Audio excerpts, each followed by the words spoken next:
Hello, selectors, and welcome back to the Life Burst Podcast. Yay! I am Andrew. And I'm Tiffany. And Welcome back. Welcome back, Diva Lost Storage. Lost Storage. Yay! Who's Tiffany. excited? I know, it's been a little bit since we did a podcast. Yeah, Nana, she got released and we got sick. We did get sick. You may even still hear it in my voice. Yeah, so we appreciate you guys giving us we got the Nanashi virus. Yeah, just a little bit of a break. For those of you that are worried, it is not COVID. We tested, but the flu. Nanashi. Yeah, like it was sort of a flu, sort of a head cold. We don't really know. We didn't feel good. Yeah, it was great. So thank you for letting us have a little bit of a break, because I'm sure you would not have wanted us to be like coughing and also kind of sounding like Squidward. Yeah. But in the meantime, you guys got the deck builder series. Some people have been asking for more advanced tips on deck building. So I took the list. Like I just was like, all right, let's take Maho Maho. We haven't made a list for Maho Maho yet, and let's just literally build it on like a stream basically, and show all the thought processes that go into building a deck. It's its own playlist. You guys can check it out at any point in time if you want. It's, I think, pretty good. We ended up in a pretty good spot with Maho Maho. But yeah, if you want to know a little bit of like the behind the scenes of how does one figure out what exactly should go in a deck or not, it's a good one. Yeah, for sure. And that's going to be especially important with the special event coming up February 17th through 19th. Yeah. Before we go into it though, how was your Wixoss week, Tiffany? It was pretty good. Played with some people, talked on some Discords. Yeah, we did a tournament for Loot Card. We did a Loot Card tournament. I did okay. I placed 15th. Yeah. But that's because I took Ancient Surprise Center Ott with me, and I was just like, this is my deck. This is what I want to play. I don't care what else is going on in the meta. And I did like fine. I did okay. Well, let's dig deeper into that. So you played Team Ancient Surprise for the first time in a long time. In a long time, because you guys know that I've been playing a lot of Umer Death and Taxes, which we have been tweaking. And did it feel like there was a difference in power level when you swapped between them? Why are you smiling? Are you like trying to shame No, I'm me? just we're talking about WeCross on a WeCross podcast. Wait, is that what we do here? I guess that is what we do. Yes, there was a very big difference in power level and just like general, I want to say like synergy. I like really synergistic decks. So Umer really it really flows very well the way that we've built it, because it's all kind of working towards the same goal. And if you guys have listened to our previous podcasts, you would know that I kind of say that the Ancient Surprise Team Center Ott, the newest versions of that team, it works like a gas pedal. So you can do a little bit of tempo, you can do a little bit of mid-range, and if you really have to, you can push aggro. So we've made a couple changes to the deck that I actually didn't really like. I think that it skewed a little bit too much blue and green, and there wasn't enough balance for the red. I think that we just put too much blue in the deck. So I felt like it was not as powerful as Umer overall. And I think it ended up made my gameplay feel kind of gummy. Yeah. I don't know if that like makes any sense. Some of you out there are very like, you kind of vibe with your decks more than you use like technical terms. So maybe I'm speaking more y'all's language, but that's how it felt to me. It didn't, when we were talking the other day, you said that your deck hummed. Yeah. This one didn't hum as much as it used to. Yeah, and you get a little bit of that problem just being on team in general, because you're just like you're just roadblocked into certain assists, right, where you can't choose which assist best supports your game plan. Yeah. But I played my Ancient Surprise team on my lovely Ancient Surprise playmat by Lucky Yuki. The designs of them being like, they're white, black, and like kind of eldritch versions of them, which also matched the centers, the level zeros that I had of them, which felt very fancy. It's my favorite thing in the world. I played Bang. I wanted to go out with a bang. For a little bit, I was contemplating maybe going into Adams for a little bit. Still think Adams is a really, really good deck. It certainly gives me trouble whenever I go up against it. Yeah. And I played Bang just because I was like, I want to do it. I did well. I got third place. Yeah, you did really well. I got shut down by a Enerburn Yuzuki, which was cool. It was very cool to get shut down by that. And it was like the loot card tournaments have had a distinct lack of aggro. So the meta was very soft to aggro, and aggro came in and really, really messed it up. Yeah. There was a very strong presence of white and red. Yeah, it was pretty close though, so I may have been able to slip into the finals either way. But I had a great game. It was a third place Bang. I'm still living the Bang dream over here. Justice for green. Yeah. Well, I mean, and like you said with the deck humming, like deck hummed. Yeah. I literally have like someone noticed that on turn 1, I was like, ooh, I don't have a guard. And they were like, how much did you just dig? And I was like, 12 cards. And they were like, oh my God, that's insane that you're able to dig that hard. MC Lion who? In the green deck. And I'm like, yes. Wow, way to show off. I mean, you just need to, right? Green's a little bit of an inconsistent color, so putting it in there. There's something else I also discovered as to why the Bang deck is working really, really well, and I think a lot of people haven't caught on to this, is... So one of the things I don't love about Green's selection is that they pull their cards from the Enter, right? Mm-hmm. That's a waste of potential. You have an Enter, and then you pull it from it. It's like a really... If you Enter charge 1 and then pull a card from your Enter, it's really fancy draw 1, and you might as well be playing blue. I guess so. I mean, it just is. It's draw 1 with 1 extra steps. I don't think it's the worst extension of the library. No, but if you were to... I mean, I'll let you go into it. But with black supporting your green, mm-hmm. It ends up being better mill. And that's strange, right? Because black does mill and puts cards from its deck into its trash, and then it reuses those cards later. But why skip that step? Why skip the Enter step, right? If you mm-hmm. Enter charge 1, it's basically like milling yourself, except you get a resource out of it. You use the resource, and it ends up where? It ends up in the Enter. It ends up in your trash, after you're done using it. Yeah. So eventually. Yeah. I mean that goes with the flow of the game, right? Right. So it's basically deck, hand, field, Enter, trash. Yeah. So it's just a nice way to get an extra, like, rather than playing Green's effects of pulling cards from my Enter and having extra card selection, it's just better to mm-hmm. just play black with it and instead pull cards from my trash that I've used as Enter. Well, now also you're getting 3 uses out of it instead of just 2. Bingo. Whereas, like, it would go from your hand to the field to the Enter zone and then back into the field, so you're kind of playing the card twice. Now you can use it for 3 different things instead of just 2. Yeah. And, an argument could be made that, like, if you're playing it twice from the field, it's just going to end up back in your Enter anyways. But it's more efficient to do it in 3 steps instead of 4 to 5. Yeah, I agree.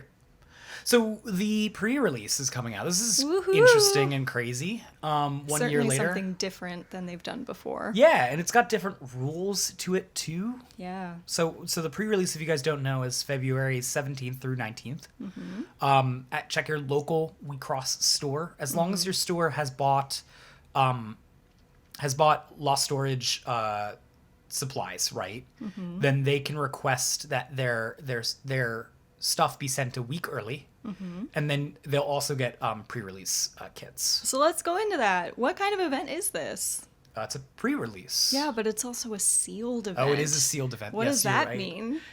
So what that means is that you get a pre-release kit, and in the pre-release kit, you're going to get a bunch of pieces, assists, and one random center mm-hmm. of three options. We'll get into that in a second. And you get 3 guards. And then you get also 6 packs, and you open up your packs and you play with what you got. So what does sealed mean? So that means that you're opening up packs and building a deck from there. Correct. Which is, of course, much different than the ceremonies in the past, which is where you bring your own deck. So in theory, this kind of puts everybody on a more level playing field because everyone is being given the same tools to build a deck out of. Yep. And if you're familiar with other card games, Magic will do something like this too. And I'm not sure if Yu-Gi-Oh! And Pokemon does this.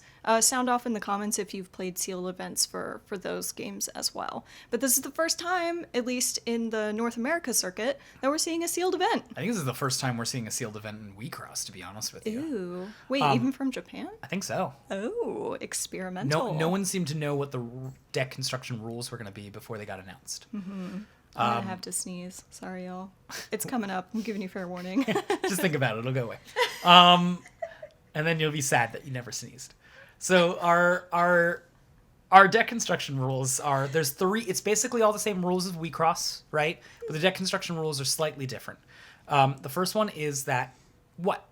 It is a 30 card main deck, not 40. That is so true. 30 cards exactly. Not up to 30, not 30-ish, Yep. but exactly 30 cards, not the typical 40. What are other rules that are the wacky rules? All colors can be used in the main deck, regardless of who your center or assists are. Yes. Ooh, rainbow decks for the win. There's gonna be a lot of rainbow, that's for sure. And the last thing that's going to be very special is you can have as many life bursts as you want, which means that you can have up to 30 life bursts. Yeah. If you open up all 30 life bursts, go for it. Yeah. It's so exciting. You know, on this podcast, we love more life bursts. And we'll get into how you should build your decks in a second with these new rules in mind. But let's talk about the prizes. We get more towels, and I don't mean towel as in the L towel, rig. unfortunately. Justice for towel. We get but lots we get of spa. I think that's what the the cards promos are called. Yeah, The they're spa called promos. spa promos. The ones that smell nice. Yes, these are the special promos that feature the Larigs in spa towels, and the towels are not only fuzzy, but the cards are scented. And we have acquired some spa versions of certain cards, and they smell like soap and roses. It's actually a very subtle smell. But if you have sensitivities to smells or like tactile stuff, maybe these won't be the prizes for you. But if you like tactile stuff, it is fuzzy. It is fuzzy and smells nice. So that's what the prizes are, and they are quite rare. Like, they're pretty sought after. Yeah, they usually go for about $10 on the market. Yep. The other cool thing that happens in your pre-release kit, if you actually look pretty close at the cards, it's actually kind of cool if the spaces where there's normally no info in them actually say pre-release on them. Yeah. As like a watermark. Like special stuff. Yeah, so you can show that you've been repping this. Yeah. And you should be able to, anyone. and of course, because there are level 0s, you can use these level 0s elsewhere. So you can kind of be like, I was part of the pre-release event. Yeah. So let's talk about what's in the kit. Sure. The center, you're going to get a random choice of either Rill, Donna, or Aya. Mm-hmm.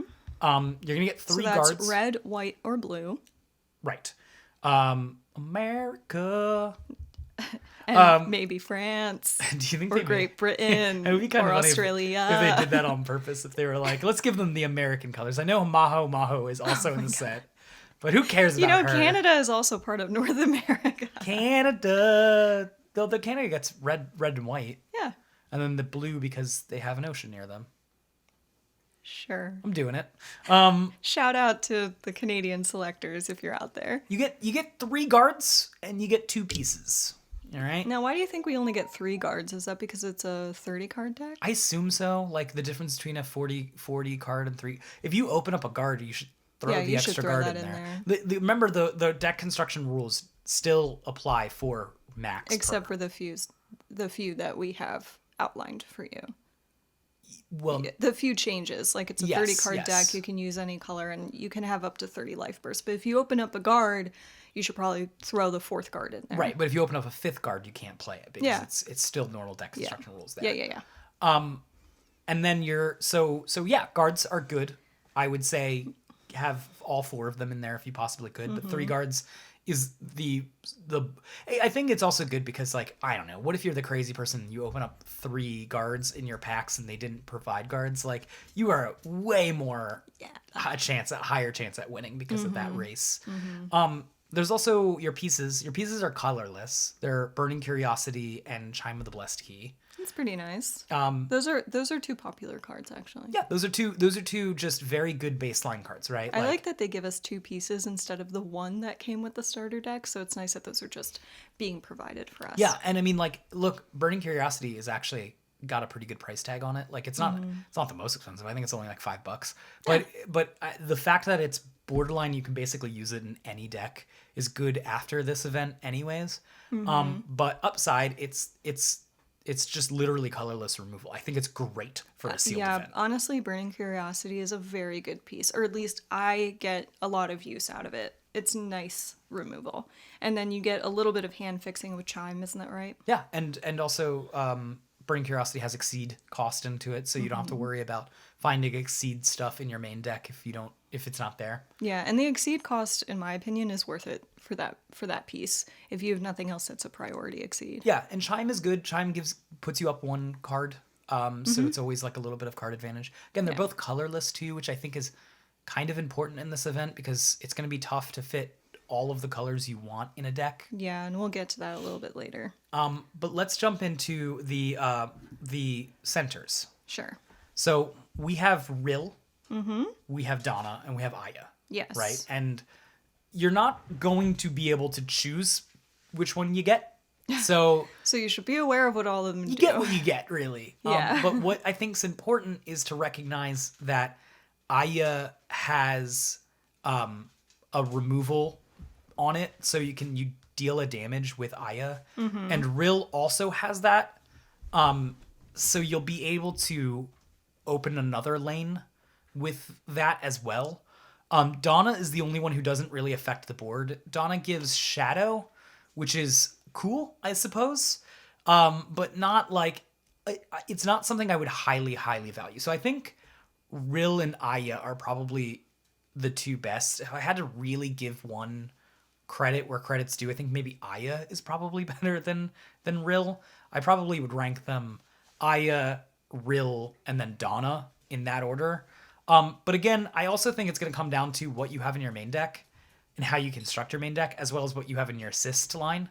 So I don't think they're that much different over each other that I would be worried about having, like, I open up a Donna and be like, oh no, everything's the worst now.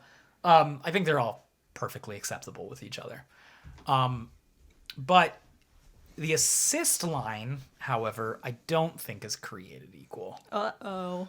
So let's talk about the assist line, right? Yeah, it looks like you get a choice of a blue, a green, and a black, which is nice. I think it's nice that they give you a little bit, like a wider color variety. It's not like you're getting a red, white, and blue center and a red, white, and blue assist line. Yeah. You're getting a good spread. So you've got Mel, Miko, and Nanashi. So let's go through Mel. Sure. So Mel's ability is it's level 1, vanish target Signy on your opponent's field with power 7,000 or more. And then Mel's present is attack phase timing, and that does matter, by the way. There's one that isn't attack phase timing. It's got attack phase timing and main phase timing, where you can put a target Signy from your enter zone into the field. Its enter effects do not activate. And then here's something strange that you don't really get. It can be used later down the line because it has a once a game effect of green and colorless.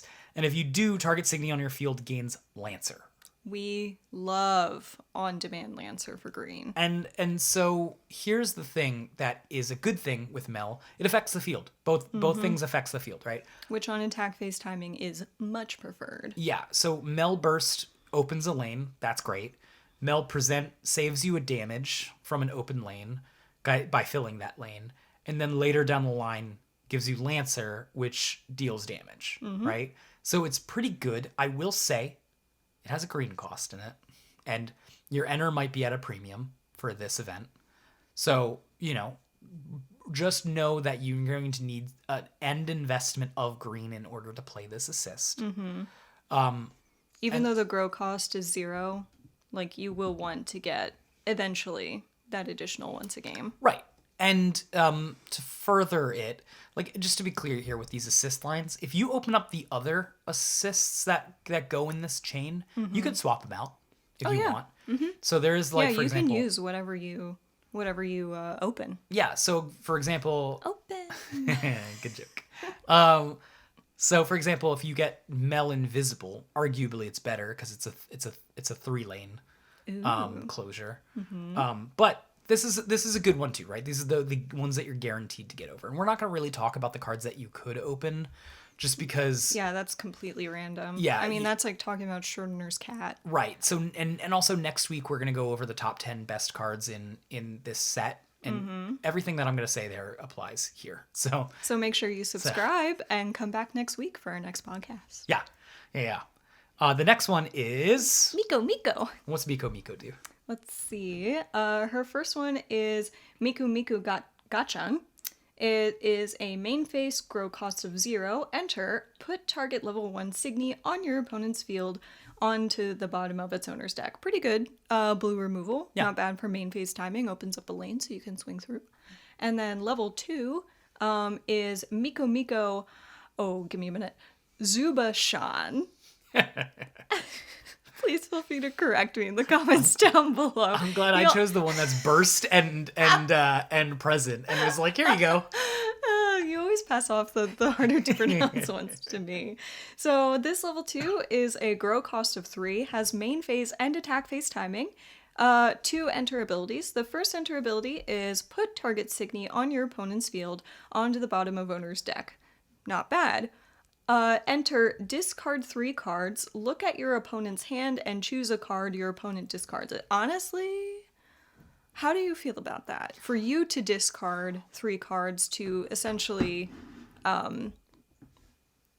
make your opponent discard 1 card. Do you think that's a worthy trade-off? I don't think so. I don't think so in Sealed. Like, you might be able to build your deck around that in Constructed. Sealed is a little more difficult. And this also has an enter cost of 3. Which is a lot. Yeah, especially if you need to pay 3 enter and then discard 3 cards. That's a lot of cards. Yeah, I don't love Miko in this. Zubashan. I think there is a Miko in the set level 2 that makes your opponent discard a card at the beginning of every attack phase for you, and like that one might be better if you open it up, and Miko suddenly might be an okay line because these games are probably going to go a lot longer than you'd expect them to. I expect these games to go to turn 8, basically. And we'll go into why the pacing of the game takes forever. But I don't like Miko Zubashan all that much. Yeah, it may be okay if you end up getting Aya, but again, it's a steeper costed card. Nanashi is actually one that I like a lot. And actually, I think this is... Despite her getting us sick. Despite her getting us a virus. I think she's going to be your best bet. Like, just baseline, I would basically always choose Nanashi, this line of Nanashi, unless I opened up some other cards in the Miko line or the Mel line that pull me into that. Yeah. This seems like a stable choice, though. Yeah, it's together. I think it's rock solid. So Nanashi scattering opens a lane, and you have to pay an extra enter in order to give your opponent a virus, right? Yes, and this is the type of thing that it stays on their Signy zone. Yeah, so... Is that right? So any Signy that comes into the Signy zone gets quote-unquote infected. Right, so three... Selector infected. 3 zones are infected. The zones are infected, not the Signy. And you get to then pull those... off on the level 2, which only is main phase, mind you. So it doesn't give you any defense whatsoever. Yeah, these are 2 main phase. That's the trade-off for this line, is Right. that both of the grows are main phase only. But you can bring it, but by taking away a virus, so you get to do this up to 3 times, not in one turn. You got to do it for multiple turns. It's a once a turn. Yep, you can either take a card back from your trash, put it into your hand. You can give something negative 10,000, or you can enter charge 2. Generally speaking, I think this is going to be your best choice because giving me an assist line, especially when we're almost guaranteed to always go to turn 8, that can open up 3 lanes, 4 lanes with the level 1, where all these other ones can at most deal 2 damage, is way better for just on the board attacking. And then let's not sneeze at the bringing a card back from your trash to your hand to Signy, because you can take whatever bomb you opened and bring it back and be like, yeah, deal with this a second time, deal with it a third time. Yeah, which we discussed earlier about sometimes trash recursion is a little bit better than some other choices that you have. And for what it's worth too, like, it's single, like it's sealed. You don't know what you're opening. So if you open up a bomb, right, artificially adding more copies into your deck by being able to do the trash recursion, it's really good, you know? So I would highly consider Nanashi's selection as the assistive choice. And the best part is it's there's no color investment to do its effects. Right. Yeah, all the costs would be colorless, pretty much. The single cost, or the single grow cost that you've got on level 2. Yep. That's pretty good, especially if you're not really sure what kind of color balance you're going to be getting with a sealed event. Yep. That's why I would lean towards Nanashi. But let's talk about the deck construction stuff now. So normally in Wixoss, right, in a 40 card deck, you're going to try to do 16 to 18 level 1s, and then you're trying to do like 6 to 8 level 2s, and then your level 3s are going to be 10 to 12, and you have usually around 2 to 6 flex card spots. Which we've also discussed in detail in a previous podcast if you want to check that out after this one. The cheat sheet, if you wanted to convert it to a 30 card deck, is times those numbers by 0.75. It's because it's the difference between it's very specific math. Well, 30 cards or 40 cards, right? The difference is 25%.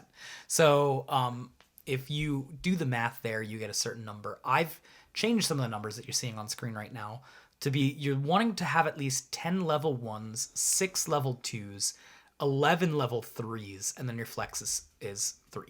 Yeah, so this could be any spells that you open up, or just something that you like to play, or maybe you want to skew the color a certain way. Yeah, and so the reason it is the way it is the 10 level 1s and 6 level 2s gives you a 95% chance to always have 2 Signies on your turn 1, and then on your turn 3 be able to fill out a Signy on all 3 fields. Wow, you've really cracked the math for us, haven't you? I know, I did it. Normally one of the reasons why we skew lower in terms of how many... Normally one of the reasons why we skew higher in terms of level 1 Signies that we do in Constructed is because they're just better utility, and there's just always more reason to run them than level 3s. Not to mention you can run them earlier in the game, which means that you will get a lot more utility out of them. Bingo. Plus, when you get into your later turns, sometimes all you have is like a 3, a 2, and a 1, and anything that's worth filling your field with is worth playing. Right, but that's Constructed. Yes. Right? There's a core difference between sealed and constructed, and that's the games are going to go longer.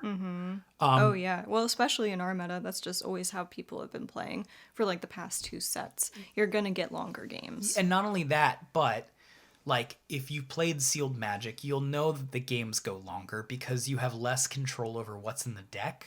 Therefore, it's not streamlined. Therefore, you got a lot more chunk. Sorry, what was that? Chunk. Got a lot more chonk in the deck. Stop saying chonk. Chonk. Stop. So because of that, you're not going to be hitting all the things that you're trying to hit, right? You've got this. It's very much just like a pile of good stuff that you shuffled together. Sure. So the games are naturally going to go longer. The other reasons the games are going to go longer is the life bursts. We'll talk about that. We'll talk about that in the life burst section. But because of that, you want more level 3s than you normally would, because you're going to get to a point in the game where it's a stall out, and the level 3s are more powerful than the level 1s. So you'll want more of that, right? Right. And also, this is a big thing, power kind of matters in sealed. No. Well, because right, think about it this way, right? If your opponent has a level 1, and a level 2 in their hand, empty field, you have an empty field, you put down a level 3, level 3, level 3. Generally Well, speaking... you can't do that. That'd be over limit. Oh, you're right. Then you'd lose the game, call a ref, and say, Life Burst And told me wrong. irredeemable board state. Okay, so fine. Level 3, level 3, level 2 in your hand, and you play Sure. that, right? Generally speaking, your opponent's not going to be able to kill those level 3s, meaning that you'll get additional value for them later down the line. Yes. Yeah. They'll be at the disadvantage. But let's talk about Life Burst since we're there. Let's talk about the Life Burst podcast. Yeah, like, comment, and subscribe. Couldn't find a very clear picture of the Life Burst Life symbol, Burst. so I just used ours. Branding. Anyways, so we get up to 30 life bursts. That's a lot. For art. That is a lot. But with sealed, you're not exactly always guaranteed that. Then what? Right. Yeah, I mean, who knows? But if You're guaranteed at least 3 with the guards that you are given. So with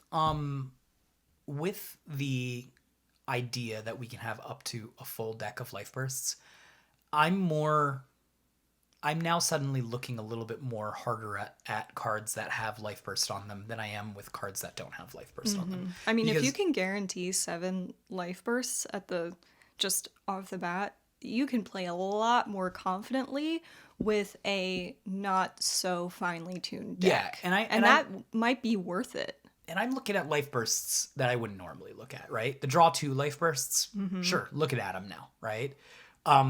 The reason I wasn't looking at them before is because I have a limited number of life bursts. Now that I'm not limited to that, and plus I can't control which life bursts I get, Exactly. I'm just more likely to put more life bursts in the deck in general. Those vanish target upped are going to find a lot more hits if you have 30 of them. You know? Like if your whole life burst is nothing but vanish target up, you will find naturally more targets than you do in a normal game of Wixoss. Yes. So yeah, we're incentivized to stuff as many life bursts in there as possible. Yeah. I think you should, for sure. Because we have a smaller deck, I do feel like with the longer games, there is a possibility that you will deck out at least once. Yeah, 100%. Right? That's going to happen. So if you're going to be decking out, you're going to want to be able to maximize the life bursts that you would flip otherwise. Yeah. Outside of the one that you would have to trash for the deck out. Yeah.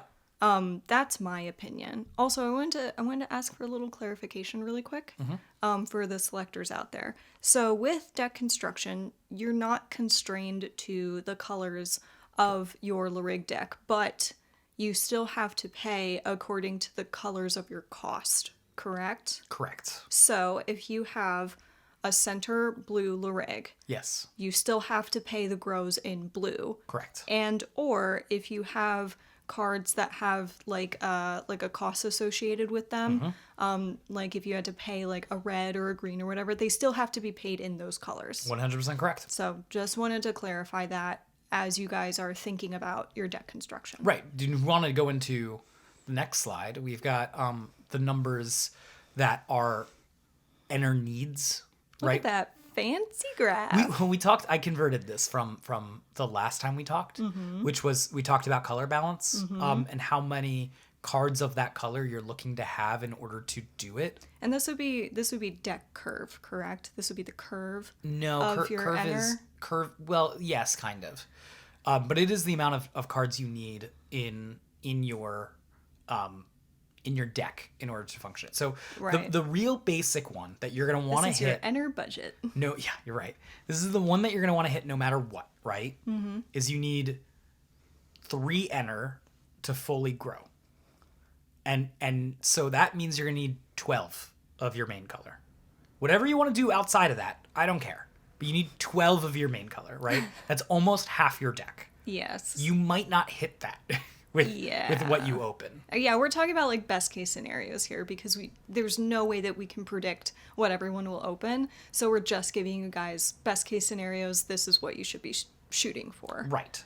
So what's important to recognize from here, and again, this is the numbers I converted from our 40 card deck stuff. Yes. So it's 30 for this.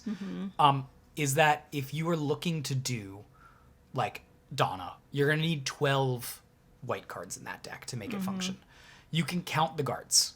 But it does mean that you're going to need to think about potentially enter charging a guard, which feels Yikes. terrible. Feels bad, man. But you can count the guards. So that'll make it a little easier for you, right? Then at that point, you only need 8. That seems doable. We're also going to... One of the reasons why the games are going to go longer, and this is such a dumb reason, is some people aren't going to be able to grow on the turns I that didn't they even need to. think about that. Oh, yeah. Pro tip, never forget to grow. I mean, regardless Always of forgetting grow to if you grow, can. I don't think that they'll have the enter Yeah, sometimes it is to do possible that you won't be able to have The colored that. enter. And that's like for your center. Like obviously you might be a little like there's points and times when you can't grow your assists when you want to. That's relatively common or expected. But yeah, you might not have the enter on hand to grow your center. That blows, right? yeah. And because of that, you might want to consider maybe using your assists a little later down the line. Your level 2 assists Hold that on have to cost. them. Well, especially with the longer games, yeah. And also, like it's gonna be a little tougher to make your grow costs. So you want to be color considerate when you're building. Ooh. I think that's one of the reasons why the 3 guards they're providing is really good, as well as the colorless pieces that they're providing is good. Yes, it helps to it alleviates a little bit of pressure for your color costs. The other tip I might say is if somehow you're a golden god and you open up like 17 in color cards and you could run it or something, Lucky. you might want to color skew it. So that way your level 1s are the ones that are in color. Because those are going to be the ones that get vanished early in the game. Yes. And thus So you can pay for your build up. costs. Yeah, sorry to interrupt, but yeah, you'll be able to build up your properly colored enter reserves early, which would be much better. Yeah, very good. All right. And then remember also when you're splashing, right? Like if you are putting something into the deck that has a green requirement, like even just that 1 mel, right? That 1 mel we talked about, in order to consistently hit it through your course of your game, you're gonna want 5 green cards in it. That is what is that? 1/6 of the deck? I can't remember for Good math. I'm just saying 5 divided by 30. I'm brain farting here. 1/6, right? That's 1/6 of your deck right there. Sure. Feel free to correct us, you math buffs, in the comment section down below. So just, consider that when you do. This is one of the reasons why I like Nanashi. Nanashi's like colorless and gets the job done. And also you could bring something back Could that support a little bit of trash recursion, yeah. Yeah, You can that- get more out of your 30 you card deck. could if you needed to, you could take this thing that you bring back and enter charge it. Oh, look at that. You have the correct cost now. Like it's like, yeah, it's good. All right. Now, what is this slide talking about? So affect the board is the last thing that I wanted to talk about, right? Like in Sealed, right? This is coming from my Magic the Gathering draft and Sealed experience. You don't get the pleasantries of being able to be like, let me discard my opponent's hand, or let me burn out their enter. Like you don't really get the ability to do that because you've got to make sure you can't really pick and choose this right. time around. You can't build your deck around a certain theme, right? Like Rill has unlimited coin making, right? Yes. You're not going to open up 40 coin cards. Yeah. So because of that, you need to focus on the literal foundations of Wixoss. And the foundations of Wixoss, we talked about this like when we first started our podcast. Yeah. Open up the lanes. Open those lanes because the way you win is by crushing life cloth. You're gonna And get, you can't do that if you don't open up lanes. you're gonna get enter, right? Like you're gonna put down some level 3 that your opponent's gonna look at and be like, that can't stay on the board for more than 1 turn. And he's A little gonna catch-22 threat. right, and then they're gonna kill it, and it's gonna go in your enter, right? So you will get enter as the game goes on. You will get cards as the game goes on. You're gonna naturally draw 2 cards every turn, and then some cards are gonna stay on the field, meaning that you're not gonna need to. You're gonna have a more fuller hand than you expect to have. So that's not the issue. The issue is open up lanes, and with the fact that potentially your opponent could put 30 cards in that say vanish target up or down target Signy and freeze it, whatever, these things that stop damage. These games are going to go really long, so you're going to need more ways to open up lanes. I'm not saying be an aggro deck. You don't have to be. No. You There's plenty of, I mean, you already have like opening lane support in your pieces. So if you want to, there's options out there for you to open up lanes in alternative ways. Yeah, there are some cards in the set that are like pay for, enter, and vanish target signature on the opponent field, right? And you look at that from a constructed mindset and you're like, trash, right?